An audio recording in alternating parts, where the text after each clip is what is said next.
Hey my loves, welcome back for another video. If you're tuning in for the first time, I'm Ashley, and I'm sure you can already tell this is going to be a start to finish hair tutorial.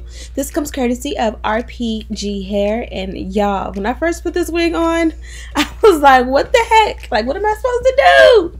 But as you guys can see from the very beginning, this one's going to come out super awesome. So to start, I'm going to cut off tons and tons of this excess lace. You got to be able to see when you do these wigs now. So I had to cut everything that pretty much covered my eyes, and if my makeup was done, it would be important to cover or cut what covers my eyebrows so that it does not mess up my eyebrows. So after I did that, I went ahead and pretty much hot comb pressed out the root of the lace, just because I feel like this helps me to be able to see what I'm going to do. Especially if you are a beginner, it's very good or a very good idea to just press out the root so that it looks like it's growing out of your scalp. Now here are some pictures directly from the company's website, and this shows what the wig is supposed to look like. Now in their defense, I did co-wash this one about a month ago. I was intending or planning on uploading this one for you guys somewhere near like Black Friday when I uploaded another video from this company, and it just did not work out that way. Hashtag mom life.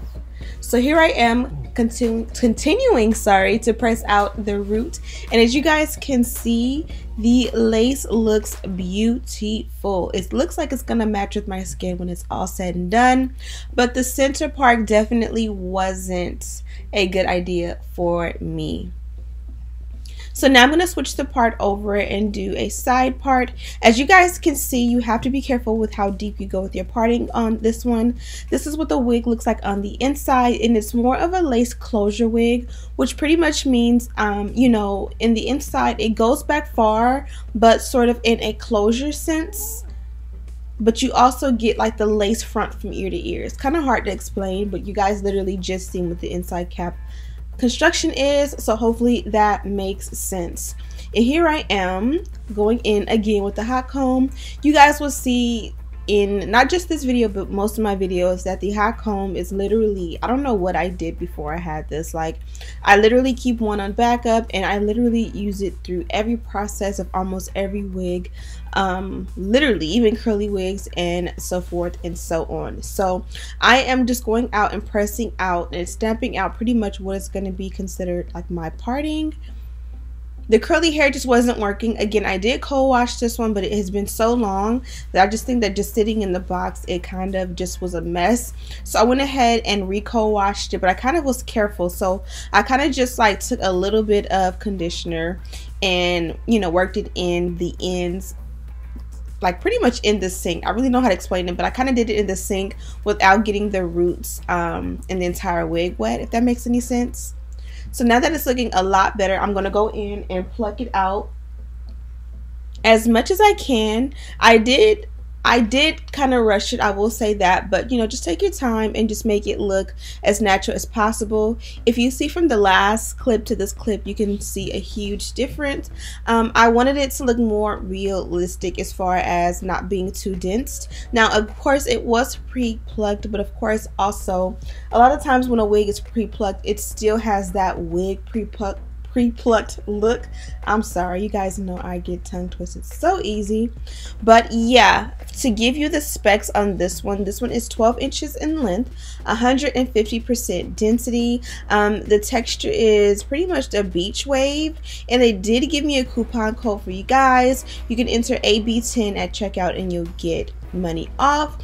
All of the details and everything that I just let you know and more is listed in the description box, so make sure you guys check that out. Also, as always, everything I'm using in this video is also used or linked in the description box, so you can get like the tweezers and my, you know, scissors and all the product I use and so forth and so on.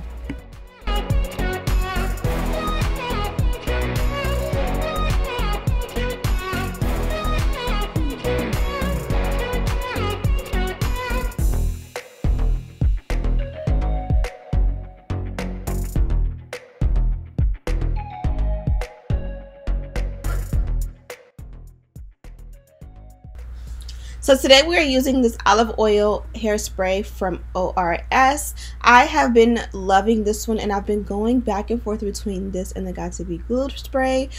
But this video was actually recorded about a week ago, and I've discovered a new one. A subby did DM me on Instagram and told me about the bedhead and asked me if I was going to use it. I had never heard of it, but she sent me a picture of it. I literally primed it and had it literally the next day, and I've been using that one like in the days since, and I think that one is my new #1. So stay tuned and make sure you guys are subscribed. I will be showing you guys, demonstrating my how I apply that one and giving you guys my thoughts on it, but it is bomb.com. So now that we went ahead and installed the wig, we've squeezed out the hairline, we've pretty much done everything to make sure the wig looks and slays amazingly. I'm going to go ahead and cut off the excess lace. Did I just say I cut off the excess lace? If I did, I am sorry. It is 2 a.m. y'all, and I've been a mommy all day, all week, all month, all year, literally for the last 5 years. So sometimes you got to just bear it with your girl.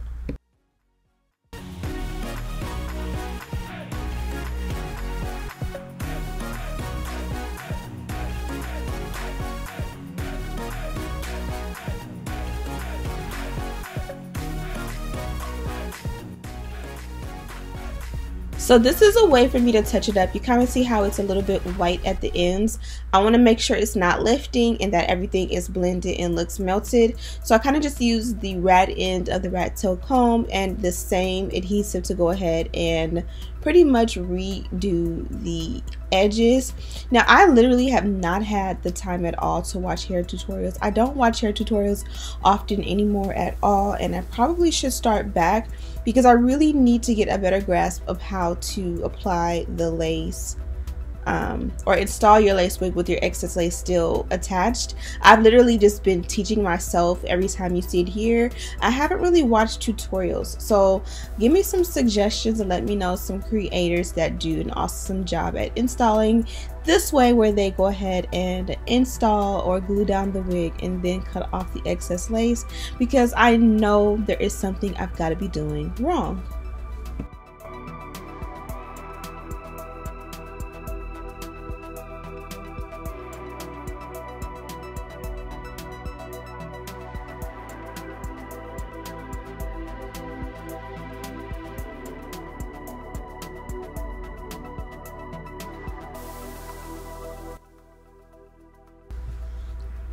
So this install turned out to be super simple and easy. I did opt for baby hair just because I did do a lot of work to customize it, so I figured why not take advantage and go ahead and swoop some baby hair. Now you guys know swooping the baby hair around the ear tab is a little bit of a finesse, because when my ear tabs are not glued down, when you swoop it behind the ear like that, it kind of will hold down and stay down even if it's not glued down.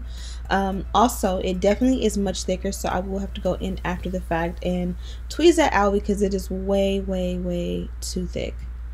Now, as you guys can see, the scarf does wonders. Now it looks so melted in. Again, that was bugging me because it needed to be plucked out, but I decided instead of kind of pulling out the style and doing it then, I would just let this be what it is, especially because it's not necessarily showing in the hairstyle, and I'll go back after the fact and customize it, tweeze it out a little bit more.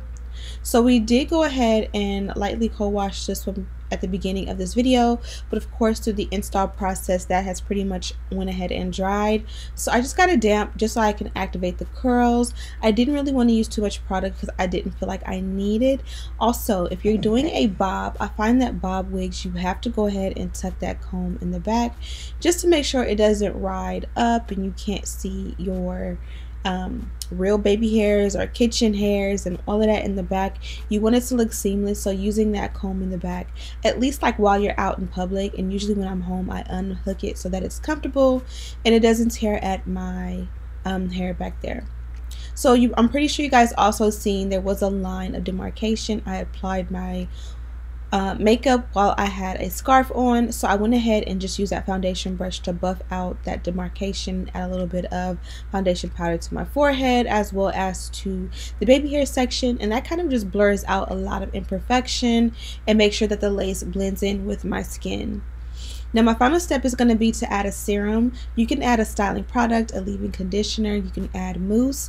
I just felt like the curls really didn't need any of that. They are very, very, very nice. So I just added a serum as I said before, and this one comes from BioSilk. And again, I wore this one for about 2, maybe 3 days, and I did find that all you needed was the BioSilk and water. You didn't need to add any like conditioner or leave-ins.